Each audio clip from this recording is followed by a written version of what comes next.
회피 욕망을 극복하라. 오늘 하나님 말씀의 제목입니다. 인간은 본능적으로 어려움과 상처 앞에서 도망치고 싶습니다. 심리학에서는 이를 회피 욕망이라고 부릅니다. 고통을 피하려는 자연스러운 본능이지만 결국은 더 깊은 단절, 더 처절한 고립을 갖게 됩니다. 오늘 주인공 모세를 보십시오. 40년간 광야라는 곳에 자리했습니다. 그 광야가 상징하는 것은 무엇이겠습니까? 바로 그것이 단절과 고립의 상징 아니겠습니까? 그간에 마음을 다해서 하나님을 만나보려고 노력을 했었을 것입니다. 그런데 만족할 경험과 하나님 만남의 은혜는 없었다는 것입니다. 성경이 보여주는 또 다른 도망이 있습니다. 그것은 단순한 회피가 아니라 하나님께로 피하는 소위 거룩한 도피입니다. 도피성된 하나님께, 그리스도께 피하려는 그런 열망입니다. 지금 모세 이야기를 하고 있는데요, 모세를 통해서 드디어 가나안 땅에 여호수아 그리고 이스라엘 백성들이 안착했을 때 모세 경험을 통하여서 한 제도를 정착하게 됩니다. 그것이 도피성 제도예요. 죄를 지은 자, 그가 정상적으로 그 죄의 재판을 받기 위해서는 어떤 이가 재판 중에, 재판 전에 해코지하면 안 되는 것입니다. 이 피해자들이, 특별히 당신 때문에 우리 이런 피해를 보았어, 당신 때문에 누가 죽었어, 그렇게 해서 어려움을 당하게 할 수 있지 않습니까? 그래서 도피성을 5곳 지정해서 나가게 했습니다. 그것은 도피성된 하나님을 알게 하는 그런 시스템, 그런 구조 중에 하나였다는 것입니다.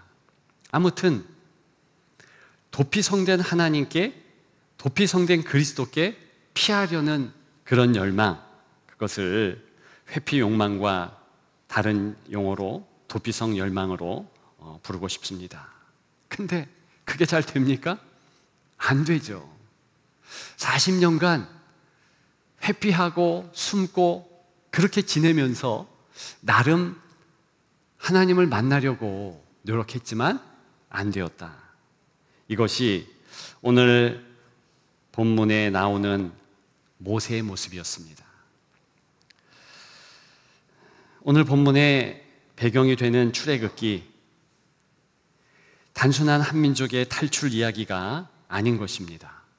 성경 전체를 관통하며 하나님께서 사랑하는 백성들을 구원하신다. 하나님께서 백성의 그 죄와 사망에서 건져내 주신다라는 구원의 모형입니다. 따라서 오늘 본문의 모세의 부름은 단지 한 지도자가 하나님을 통하여 불리운 바 되었고 그를 통하여서 큰 역사를 이루었다? 그 정도 아닌 것입니다. 장차 오실 그리스도를 통해 완성될 구원의 예고편입니다. 그렇기 때문에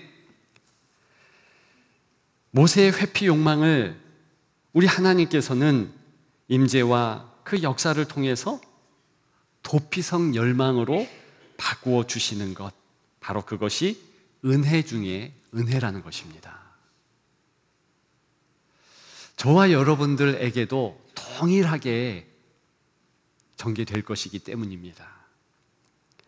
오늘 우리에게도 이런 은혜 주옵소서, 그렇게 기도하면 좋겠습니다.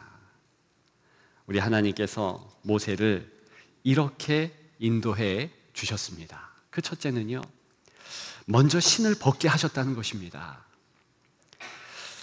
5절에 나오고 있지요. 하나님은 모세에게 내 발에서 신을 벗으라고 명하십니다. 고대 근동 이스라엘에서 또 가나안 땅에서 신을 벗는 것은 단순한 예의가 아닙니다. 소유권과 권리를 포기하고 복종을 나타내는 행위였습니다. 여러 번 말씀드렸죠? 그렇게 신을 벗는 이는 내가 종입니다. 앞에 서서 있는 이에게 주종 관계, 그 서열 관계를 분명히 하는 그런 행동인 것입니다. 근데 오늘 본문은 그런 모습에서 더 나아가서 이제는 소유권과 권리를 포기하고 복종을 나타내는 행위였다는 것입니다. 모세는 40년간 광야에서 자기 방식대로 살아왔습니다. 과거에는 왕자였지요. 모든 애굽의 풍속을 다 배웠을 것입니다. 그런데 한 가지 정확하게 배우지 않았다 하면 목자 되는 것, 양 키우는 것은 배우지 않았습니다. 왜요? 애굽에 있어서 가장 천한 직업이 양 키우는 목동의 일입니다. 그래서 야곱이 식솔들을 거느리고 이미 요셉이 있었던 애굽으로 나아갔을 때 이 야곱은 우리가 고센 땅에 머물겠습니다 라고 말합니다. 가장 먼 지역 중에 하나, 이 애굽의 바로 왕의 궁궐에서 꽤만 멀리 떨어져 있는 지역이 고센입니다. 왜 그런 지역으로 가야 되는가? 야곱도 양치는 자, 모든 식솔들도 다 양치는 자들이었기 때문입니다. 얼마 지나지 않아 궁궐 가까이에서 산다면 반드시 컴플레인이 있었을 것입니다. 냄새난다, 천하다. 그러면 자기 아들 총리 요셉에게 힘들게 하는 꼴 아니겠습니까? 떠나야지요. 멀리 가야지요. 그것이 애굽의 풍속이었습니다. 따라서 오늘 이 모세도 할 수 없는 것 하나를 든다면 목동이지요. 목동의 일이지요. 얼마나 힘들었겠습니까? 목동 일을 하면서 실패했을 것입니다. 외국인으로 장인 어른의 대릴사위로 지내는 것도 힘들 것입니다. 그럼에도 불구하고 고백하지 않았지만 내 인생은 나의 것이다. 인생의 소유권이 여전히 자기 손에 쥐어져 있다라고 여기며 그저 평범하게 살아왔다는 것입니다. 바로 그때 하나님께서 말씀하셨다는 것 아닙니까? 신을 벗으라. 내가 선 곳은 거룩한 땅이기 때문이다. 모세가 도망자의 땅으로 여겼던 바로 그 자리도 하나님의 임재, 그것 때문에 거룩한 땅이 되더라는 것이지요. 근데 가만히 생각해 보면 원래 그 땅은 하나님 거였고요. 원래 하나님께서 임재할 수 있는 거룩한 땅이 될 수 있는 그런 곳이었습니다. 전혀 생각을 못했던 모세가 문제였지요. 오늘 우리도 마찬가지입니다. 회피 욕망은 내 삶은 내 것이라는 착각에서 나옵니다. 그리고 내가 지금 살고 있는 땅이 어떤 곳인지 전혀 생각해 보지 않는 그런 모습에서 나온다는 것입니다. 그러나 여러분들은 십자가를 통해서 그렇지 않다는 것을 잘 압니다. 성경 곳곳에, 아니 성경 전체에서 말하고 있지요. 고린도전서 6장 20절 아예 단적으로 이렇게 말하고 있습니다. 너희는 값으로 산 것이 되었으니 그런즉 너희 몸으로 하나님께 영광을 돌리라. 값으로 샀다. 누가요? 우리 하나님께서, 주 예수 그리스도께서 그렇게 하셨다는 것입니다. 예수 그리스도의 피값으로 우리를 구속했다. 오늘 본문 의거해 보면 우리도 신을 벗으라는 겁니다. 기도함으로 신을 벗으라는 것이지요. 소유권 이양을 하라는 것이지요. 예배는 손드는 것이다 말씀을 드렸어요. 히브리 말로 예배, 여러 어원들이 있는데 그 가운데 가장 크고 강력한 어원이 바로 손듬, 야드, 야다, 이 손에서 나온 어원입니다. 왜 예배자가 손을 듭니까? 예, 맞습니다.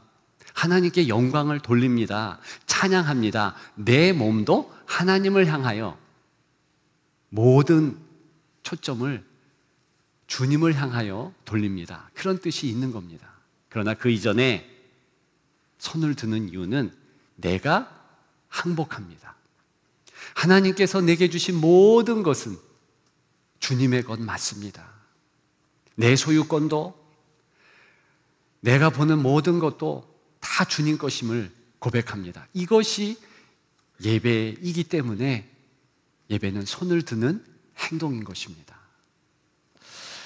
그런 의미에서 오늘 본문에 이 모세도 하나님을 향하여 항복하는 모습이 없지 않았을 것입니다.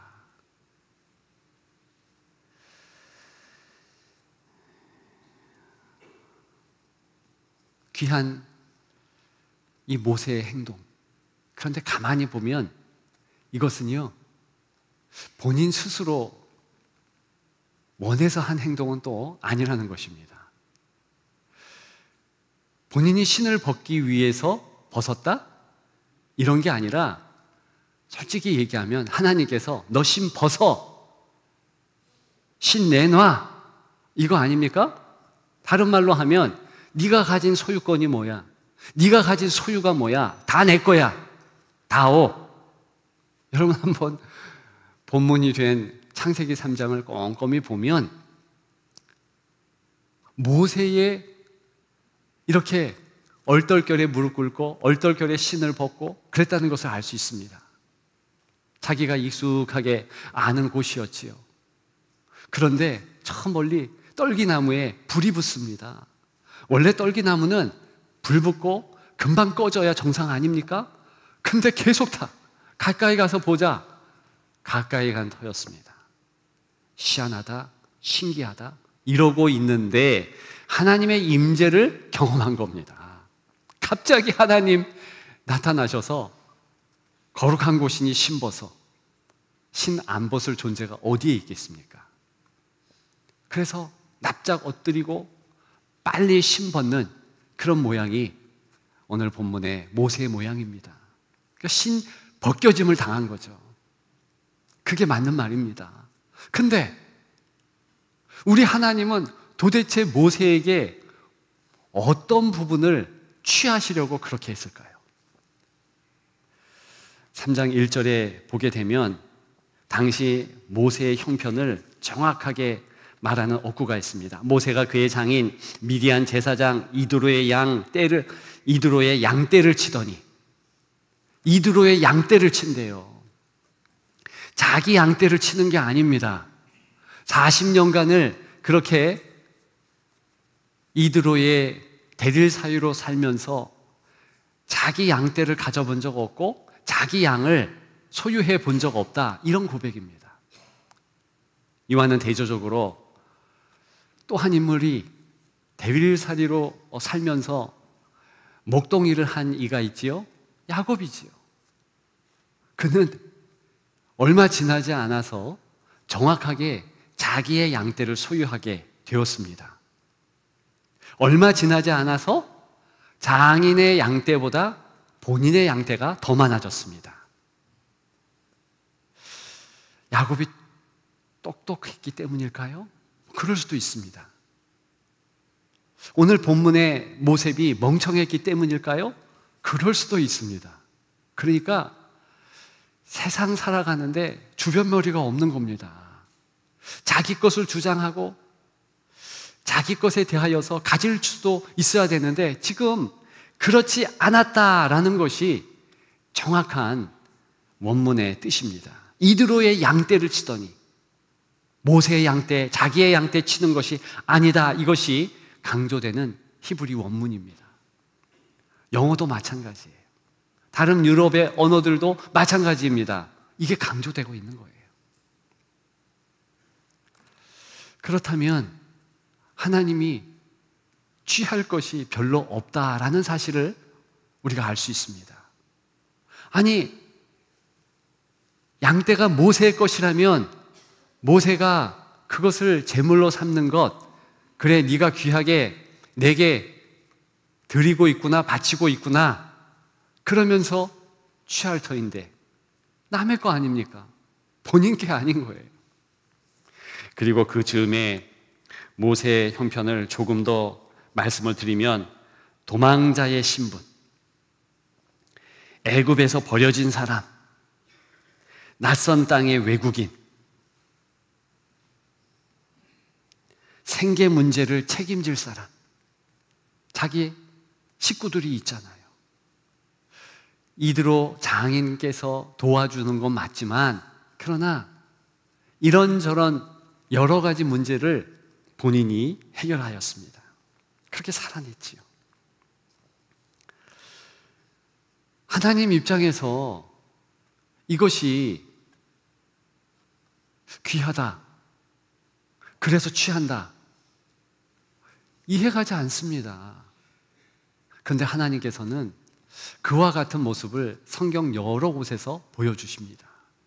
일단 우리가 얼마 전에 같이 나누었던 스가랴 3장, 거기 보면 성도로 대표되는 여호수아라는 인물이 하나님 앞에 섰습니다. 그런데 너무나 더러운 누더기 옷을 입고 있습니다. 원문에 의하면 동물의 이 배설물이 묻은 거예요. 갈기갈기 찢겨졌습니다. 한 번도 빤 적이 없는 그런 더러움입니다. 근데 하나님께서 그것을 벗기셔서 오늘 본문과 연결한다면 그걸 취한다는 겁니다. 가져간다는 겁니다. 하나님이 왜 벗기십니까? 입혀주시기 위함입니다. 그래서 골로새서 3장에 보면 새 사람을 입으라 그랬습니다. 헌 사람, 헌 옷, 헌 신발 벗겨줄게. 새 옷, 새 신발, 따라서 새 사람을 입으라, 이렇게 되는 것입니다. 그것을 정확하게 아름답게 보여준 신약의 누가복음 15장의 상황이 있지요. 탕자가 돌아올 때 그는 신발도 못 신었어요. 그는 더러운 옷을 입었습니다. 탕자의 아버지가 안아주고 그 다음에 주변에 있는 하인들에게 명하지 않았습니까? 깨끗이 씻겨라, 좋은 옷을 입혀라, 그리고 신을 신겨라. 바로 이것이 내가 지금 내 아들 탕자가 가지고 있는 부정적인 상황들을 내가 다 책임진다, 내가 다 취한다, 그런 모습입니다. 정확하게 모세에게 신을 벗으라 말씀하시는 하나님의 모습이요 마음이십니다. 저와 여러분들도 마찬가지 아닙니까? 성도는 참 착해요. 좋은 것은 하나님께 영광을 돌리면서 내가 볼 때 전 좋지 않은 거, 내가 볼 때 부끄러운 거, 이것은요 내 책임으로 돌립니다. 무조건 다 하나님 책임이다, 이것도 안 좋지만 지금 어느 단계에 가서는 하나님께서 그거 다오, 그거 다오, 내가 십자가 그곳에서 다 그것을 취하려고 마음을 먹었다, 그건 내려놓으렴. 그래서 예수 그리스도께서 수고하고 무거운 짐진 자들아 다 내게로 오라, 내가 너희를 쉬게 하리라. 그 이유 때문에 우리에게 요구하는 거 아닙니까? 여러분, 낙심의 현실 주님 앞에 내어놓아도 괜찮습니다. 절망과 아픔, 현실, 살아가는 생계의 모든 문제, 내가 실수해서 잘 못한 거, 그것까지도 내려놓고 하나님, 솔직히 부끄럽습니다. 드리기 쉽지 않습니다. 그러나 신을 벗으라 명하셨사오니 내가 기도함으로 내 신을 벗습니다. 오늘 본문에 이 모세처럼 행동하는 것이지요. 그렇게 나아가면 사실 주님이 기뻐하십니다. 모세 앞에 계신 여호와께서, 하나님 아버지께서 기뻐하시는 귀한 모습은 바로 모세가 순순히 신을 벗고 하나님 내 낙심 가져가세요. 하나님 내 절망을 취하세요. 하나님 내 모든 현실의 근심 걱정 다 가져가세요. 바로 그렇게 외칠 때 가장 기뻐하신다는 겁니다. 기억하는 여러분들 되시기를 주님의 이름으로 축복합니다. 두 번째, 상처를 접착제로 바꾸십니다. 신을 벗는 것은 모세의 현실의 상처, 아픔, 고통, 도망자로서, 대릴사위로서, 낙심, 절망, 또 무능력, 이런 것만의 상처가 아닙니다. 과거의 상처까지도 하나님은 취하신다는 것이죠. 그 모세 과거 상처 대명사는 무엇입니까? 애굽이에요. 모세에게 애굽은 단순한 장소가 아니었습니다. 그의 가장 깊은 트라우마의 이름이었죠. 하나님은 그 사실을 아셨을까요? 네, 아시지요. 그렇기 때문에 오늘 우리가 읽은 11절, 이전에 1절부터 10절까지를 읽어보면 하나님은요, 계속 그 이름을 거론합니다. 그러면서 대표적으로 9절만 보아도 이제 가라! 애굽으로 가라는 겁니다. 10절, 이제 내가 너를 바로에게 보내요. 애굽의 왕 바로에게 보낸다는 겁니다. 애굽을 가라는 겁니다. 그 상처 직면하라는 겁니다. 이게 얼마나 어려운 일일까? 그 시대를 생각해 보면 너무 어려운 것이다 알 수 있죠. 안데르센의 동화 성냥팔이 소녀를 아시지요? 성냥팔이 소녀가 끝내 집에 들어가지 못하고 길에서 얼어 죽은 이유는 많이 모르시는 것 같아요. 아버지 매에 대한 두려움 때문입니다. 앵벌이와 다름없는, 그리고 아버지의 재산이나 다름없는 아이들의 비참한 현실을 폭로하는 그런 동화였다는 것이지요. 안데르센이 덴마크의 코펜하겐 태생입니다. 다른 여러 유럽 지역 도시처럼 잘 사는 곳 맞았습니다. 맞습니다. 그런데 그 지역이라 할지라도 아이들을 보니까 너무 힘든 거예요. 노동에 동원이 되고 힘들고 어렵게 살아가는 겁니다. 쉽게 죽게 되는 것을 본 것입니다. 여러분 아시지요? 부모에게 있어서 아이들이 보물이 된 것이 얼마 되지 않았다는 것을. 진짜 얼마 안 되었어요. 아이들이요, 정말 힘들고 어려웠습니다. 그래서 당시의 이야기를 당시의 독법으로 보잖아요. 그러면 참 힘든 이야기구나, 그걸 알 수 있습니다. 만일 모세 시대에 모세의 독법으로 그 트라우마, 애굽을 보면 얼마나 힘들까 알 수 있어요. 지금 40세, 50세 그런 청춘이 아닙니다. 50세가 청춘인가? 아무튼 지금 80 노인, 모세의 관점에서 보면 50세도 청춘이죠. 근데 당시 수명은 평균 50세도 안 됐습니다. 80세예요. 그러면 인생을 정리할 때 아닙니까? 나이가 들면은요, 과거의 일들이 너무 생생하게 다가오고 과거의 트라우마는 현실의 트라우마보다 더 크게 부각된다 합니다. 그래서 그런가? 제가 예전에는 30대, 40대 먹지 않았던 이제 라면을 먹고요. 국수를 좋아하거든요.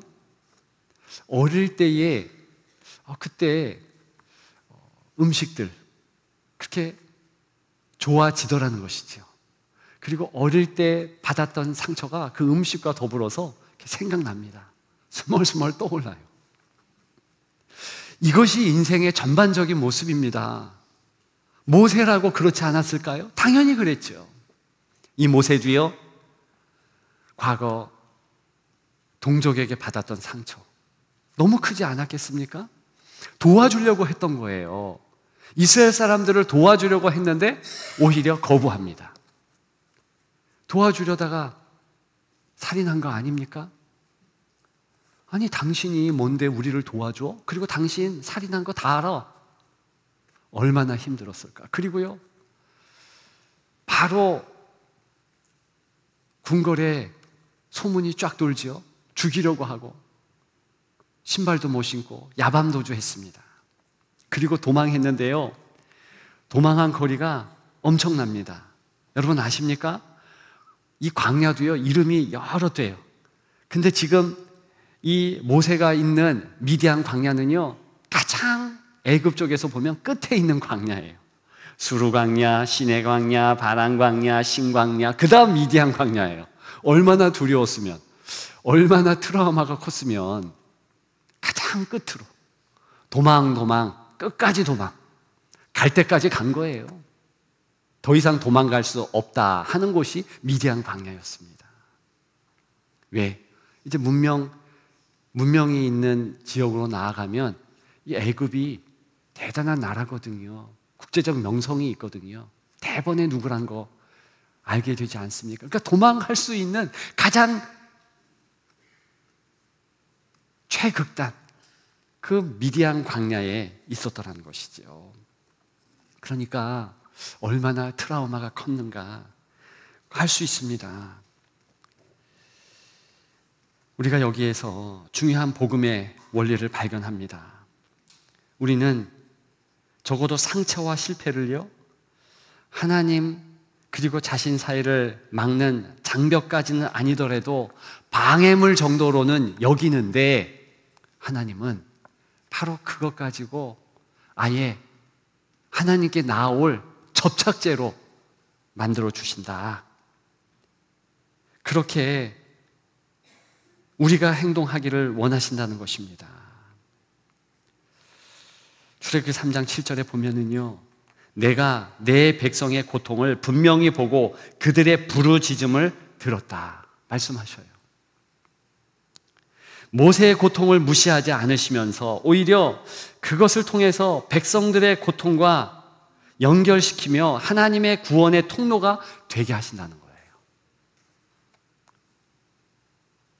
모세와 이스라엘 백성들 간의 그 관계만 그렇게 만드시는 것이 아니라 그 이전에 하나님과 모세와의 관계에 있어서도 그 상처와 아픔이요, 연결고리가 되게 하신다는 겁니다.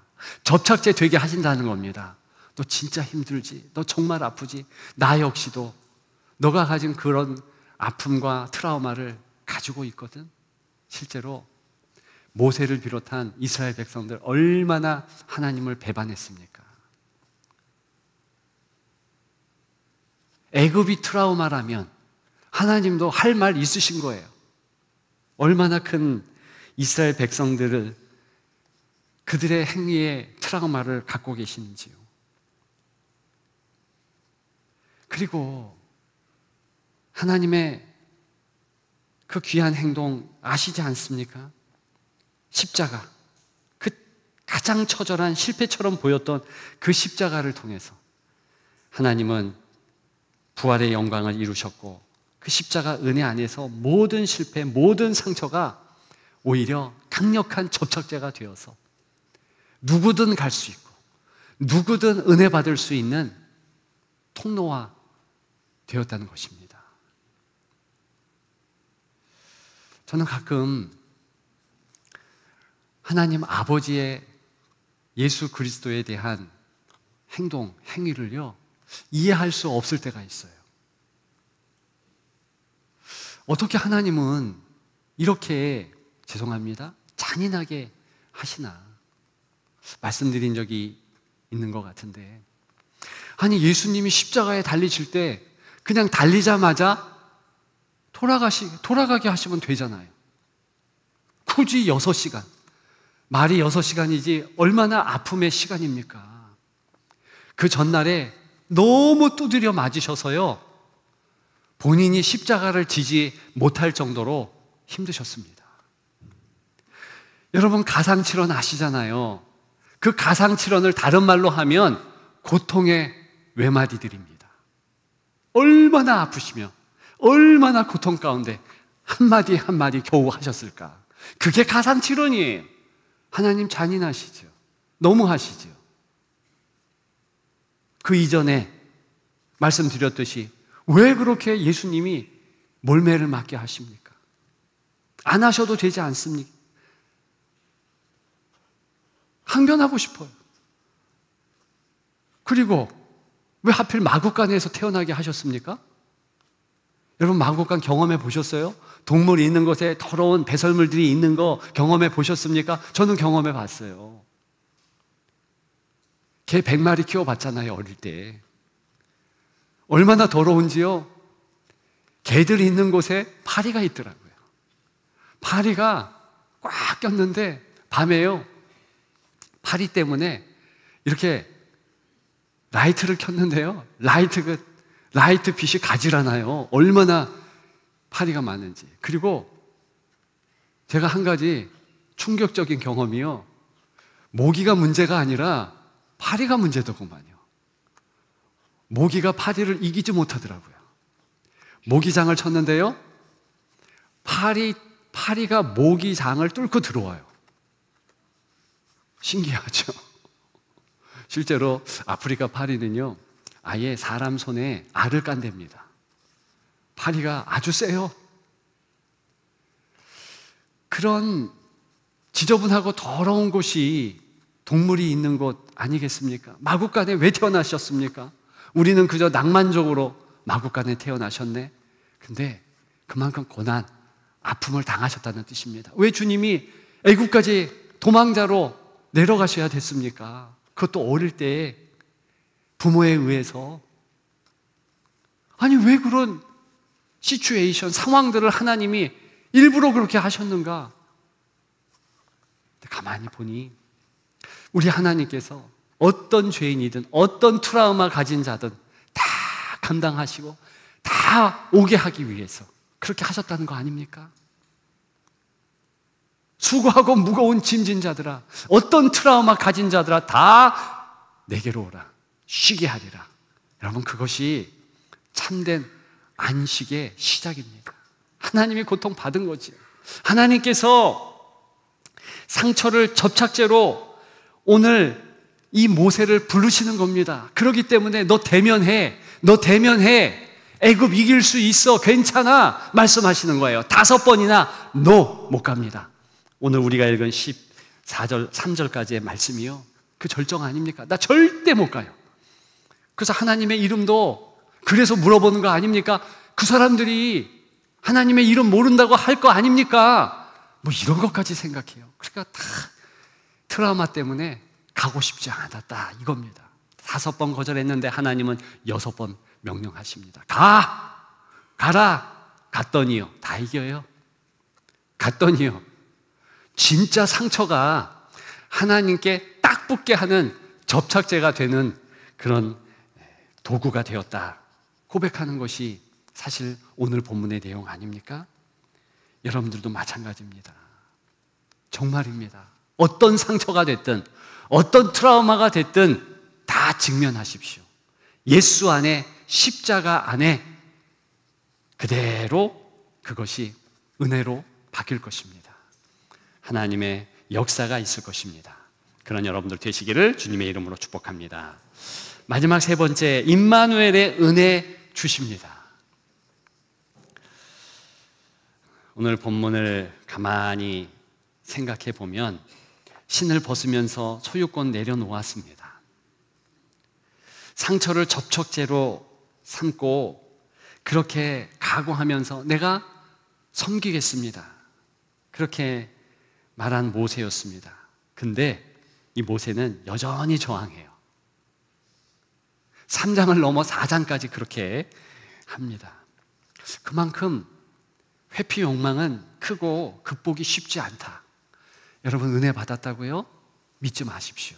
금방 낙심, 좌절, 원망, 널브러짐 이런 것이 옵니다. 어떻게 해야 될까요? 또 하나님 앞에 나아가죠. 또 주님께 외쳐야지요. 모세 보십시오. 그렇게 하나님께서 도와주신다, 함께 하신다. 그랬는데도 불구하고 11절에 뭐라 그럽니까? 이게 13절까지의 내용이거든요. 내가 누구이기에. 영어로는 who I am. 내가 누굽니까? 내가 누굽니까? 나 80 노인이에요. 말을 잘 못합니다. 40년간 외국어를 썼어요. 애굽 말도 다 잊어버리고 히브리 말도 잊어버렸습니다. 그런 얘기 아닙니까? 한마디로 능력 없다, 자격 없다 그런 뜻입니다. 그런데요, 하나님의 응대가 대단하십니다. 하나님 대답은요 단촐해요. 딱 한마디 하세요. 내가 반드시 너와 함께 있으리라. 주님은 모세의 자격을 논하지 않으셨습니다. 조건 따지지 않았어요. 사명을 이루는 기준은 모세가 아니라 모세와 함께 하시는 하나님이시기 때문입니다. 그리고 진짜 가만히 보면 하나님께서 네 능력, 네가 성취한 거 이게 사명의 근간, 애굽으로 가는 이유라고 전혀 말씀하시지 않았어요. 단적으로 8절 볼까요? 모세가 내려가는 게 아니잖아요. 여호와께서, 하나님께서 이렇게 말씀하십니다. 내가 내려가서 쭉 하반절 데려가러 하노라. 제가 그냥 읽을게요. 내가 내려가서 그들을 애굽인의 손에서 건져내고 그들을 그 땅에서 인도하여 아름답고 광대한 땅, 젖과 꿀이 흐르는 땅, 곧 가나안 족속, 헷 족속, 아모리 족속, 브리스 족속, 히위 족속, 여부스 족속의 지방에 데려가려 하노라. 주어가 누굽니까? 하나님이세요. 하나님이 애굽에 가신다는 겁니다. 하나님이 이스라엘 백성 데려오겠다는 겁니다. 근데 지금 모세는 착각하는 거예요. 그런 하나님께 시선을 두는 것이 아니라 내가 누구이기에, 내가 무엇이기에 할 수 없습니다. 여러분 이게 오늘날 성도의 비참함의 이유입니다. 하나님은요, 날 봐라, 날 보면 너 안다, 날 보면 너 누구인지 알아. 근데 하나님은 안 봐요. 계속 이게 현실 성도의 모습이고 세상의 모습 아닙니까? 세상은요 자꾸만 너 누군데 너를 규명하라 합니다. 너 능력, 너 성취, 네 조건 뭐야? 그에 따라서 좀 있었다, 좀 가졌다 하는 자들은 갑질을 하지요. 내가 누군데, 내가 이런 사람인데. 그것도 안 좋은 모습이지만 완전히 그런 것이 전무한 거. 나 아무것도 아니야. 요즘 젊은이들이요 9포 시대가 아니라 12포 시대랍니다. 얼마나 포기하고 얼마나 갖지 못한 것이 많았으면 그와 같다는 거예요. 그러니까 계속 결혼도 할 수 없어, 뭐도 할 수 없어. 이유는 자기를 보니까 없는 것 투성이. 시대가 그렇게 만들고 자기 스스로도 그렇게 만드는 거예요. 하나님은 그렇게 방법론을 취하게 하지 않습니다. 먼저 나를 봐라. 하나님 보라는 거예요. 하나님 보고 나를 보면 내가 누구인지 알게 됩니다. 내가 누구예요? 하나님이 사랑하는 자, 모세. 하나님이 사랑하는 나 아닙니까? 맞아요. 공산주의나 무신론 그리고 이 땅의 사람들은 우리는 우주의 먼지다. 먼지 맞다니까요. 우리가 흙으로 만들었잖아요. 먼지 맞아요. 그게 먼지라는 뜻입니다. 근데 하나님이 그 먼지를 귀하게 여기사 그 코에 생기를 부르시고 자녀 삼으시고 모세를 찾아가시고 죽었다 깨어도요, 하나님이 모세를 찾아가지 않았다면 모세는 하나님 만날 수 없고요, 죽었다 깨어나도 여러분들도 하나님 만날 수 없습니다. 모세를 왜 하나님이 찾아오셨을까요? 여러분들을 하나님이 왜 찾아오셨을까요? 여러분들은 귀하니까. 고로 하나님을 바라봐야 진짜 여러분들이 누구인지 알게 돼요. 나 얼마나 사랑받는데, 나는 얼마나 고귀한데, 그거 깨달으면 살만 납니다. 그거 깨달으면 현실을 웃으면서 모든 것을 감당하게 됩니다. 그런 여러분들 되시기를 주님의 이름으로 축복합니다. 거부하세요. 네가 누구냐? 세상이 묻고 나 스스로가 내가 누구냐? 너 이력이 뭐야? 성취가 뭐야? 성공이 뭐야? 조건이 뭐야? 증명하라는 그런 강요 넘어가지 마십시오. 복음은요, 내가 누군지 상관하지 않습니다. 대신에 누가 나와 함께 하는가, 이게 중요해요. 주님이 함께 하겠다는데, 주님이 능력 되신다는데, 모세에게 하나님 함께 하시겠다는데 뭐가 문제입니까? 이제 결론입니다. 여러분들의 애굽은 무엇입니까? 여러분들이 가지고 있는 그 소유입니까? 소유권입니까? 보잘것없는 그거? 과거의 실패와 상처입니까? 아니면 끊임없이 자신을 부정적으로 무가치하게 만드는 내가 누구인가? 그 생각입니까? 다 내어놓으십시오. 대신 생명의 유일한 도피성 되신 예수 그리스도께 달려가십시오. 그분 안에서 우리의 소유권을 주님께 속하고 우리의 상처도 주님 것이다 라고 외치십시오. 십자가 은혜로 묶어버리십시오. 우리의 무능은 임마누엘 능력으로 덧입혀질 줄 믿습니다. 그런 여러분들, 그런 하나님의 은혜가 있는 여러분들 되시기를 주님의 이름으로 축복합니다.